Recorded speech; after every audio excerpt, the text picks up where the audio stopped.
What do innovation professionals actually do? And how do they do it? How do designers create new products, services, strategies and systems? And how do they overcome barriers to make change happen? Welcome to Idea Work, the podcast about the people, skills and mindsets behind innovation. I'm Michael Walter, and I'm glad you've joined me. Whether you're starting out in innovation, shifting careers, or just curious, you're in the right place. Let's discover what makes ideas work. Welcome to today's show. This is one to just sort of explore the vision behind this show and what I'm hoping for it to achieve. For you, I'm really hoping that this will be a show that can be, accessible to people who are interested in design but might not be in that space. I know for myself, I came from a non-design background and non-innovation background, really. I was a teacher, and then I worked in the not-for-profit sector for many years, and then I came to design. So I want to share a little bit about my journey to get there and who I am. I also want to talk about what sort of format I want this show to be and what you can hope to get out of this show when you're listening. So with that, we'll get into it. So my name is Michael. I'm currently doing a PhD at Swinburne University in design and innovation, and I'm exploring the cross-sector collaboration between not-for-profits and research institutions. I'm hopefully about halfway through my PhD. I say hopefully because I guess a PhD isn't a set program. It has like milestones. You've got your yearly milestones, and typically people finish it between 3 and 4 years. My hope is to finish it around 3.5 years, because my scholarship goes 3 years. But I'm exploring the cross-sector collaboration, and this comes from when I was working in a not-for-profit space. I always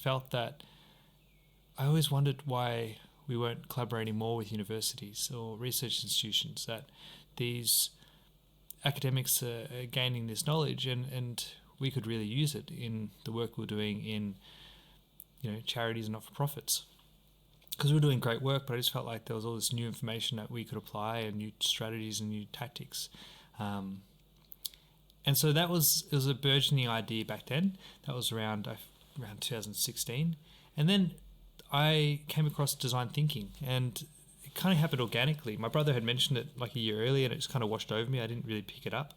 But then just slowly I did like a design jam, a service design jam over a weekend. This is where you meet up with other people who are designers or interested in design, and you get given a problem and you work over the weekend. Kind of like a hackathon, but less hacky, less data-centric. Often hackathons, I think, are more data-focused, or I guess it's a data hackathon.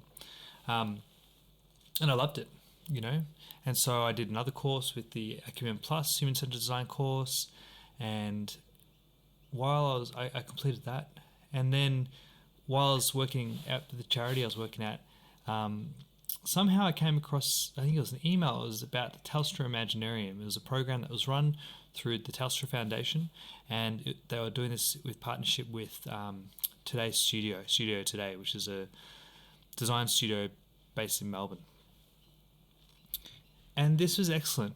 I met up with other people who were in youth-focused not-for-profits, and we had 6 days over 6 weeks.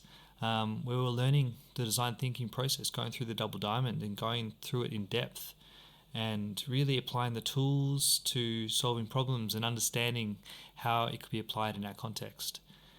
And from then I was hooked. I decided the following year to do a grad cert in design strategy and innovation. I completed that, and I was applying design thinking in my role, kind of as an undercover design thinker or designer. I'd probably call myself a strategic designer or service designer. So using it to design programs within not-for-profit and really come at problems with empathy, and really trying to work out what the problem is before solving the problem. Finally, in my next job in the not-for-profit space, I alongside this, I did a short course in service design with Academy XI. And I loved this. This was really it was intense. I think it was over 12 weeks, every Saturday. And I was with other designers. So often they were, a lot of communication designers who wanted to become service designers.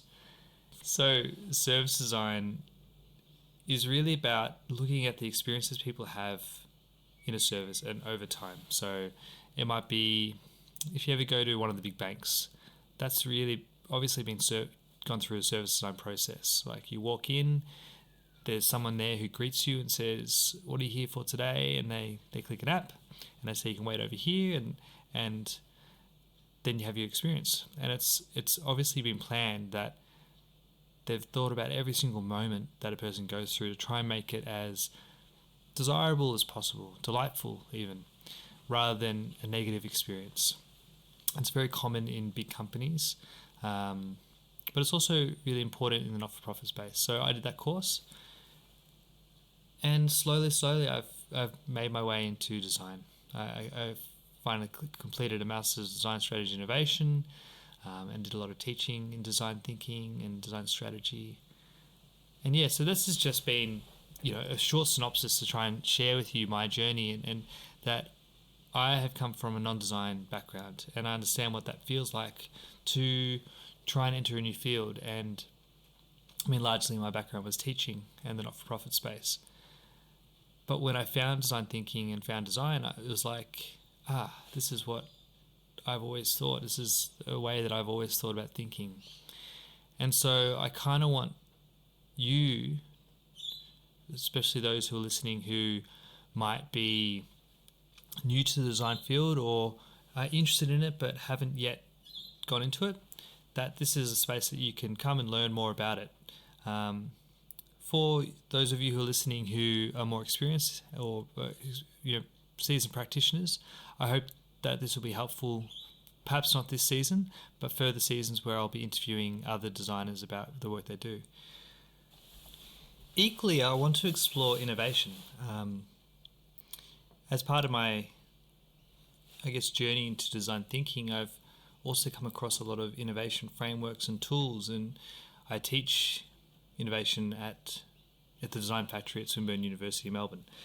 And I feel like there's a lot of compatibility between innovation skill sets and innovation processes and design thinking and design. Both are about bringing new things into the world, solving complex problems, and equally about making things that are creative useful.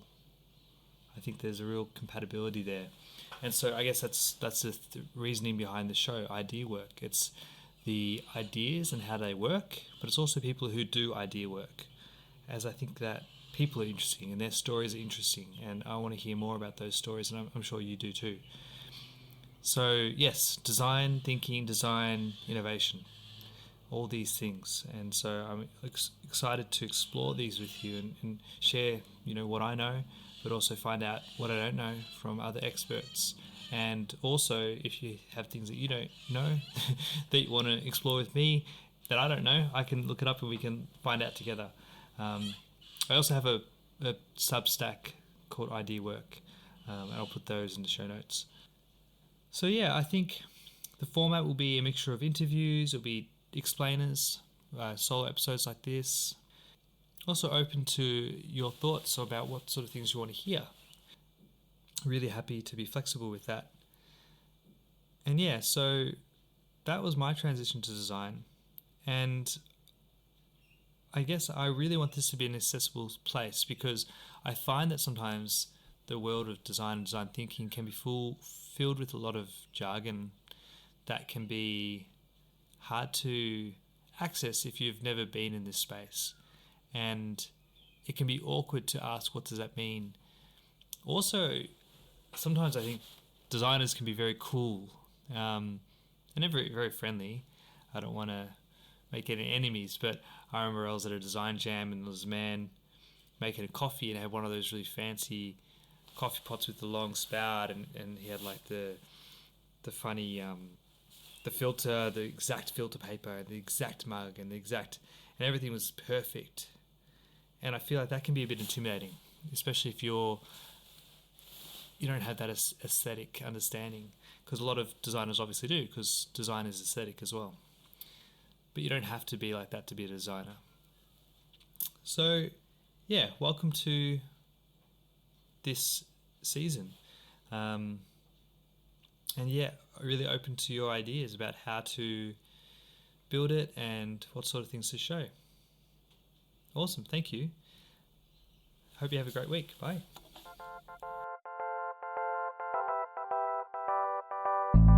Thank you for listening to today's show.